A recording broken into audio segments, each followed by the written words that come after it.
Why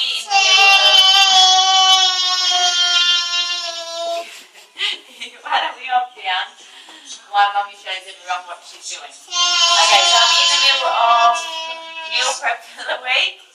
Basically, I'm cooking all my vegetables, so I had to have all the 4 burners going to be able to do that. I'm cooking my spinach in here, wilting it with garlic. I've got some broccoli and cauliflower in there, cooking some cabbage, and I've got some more broccoli, some beans, and I've got a little bit of carrot. I mainly try to stick with the green fibrous veggies. So that's all my veggies for the week that I'm prepping. I've also got my meat ready, so they're already weighed in individual amounts.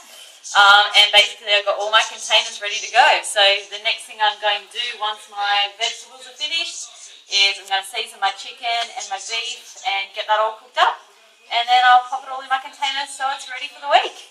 So I'll upload a photo of the finished result.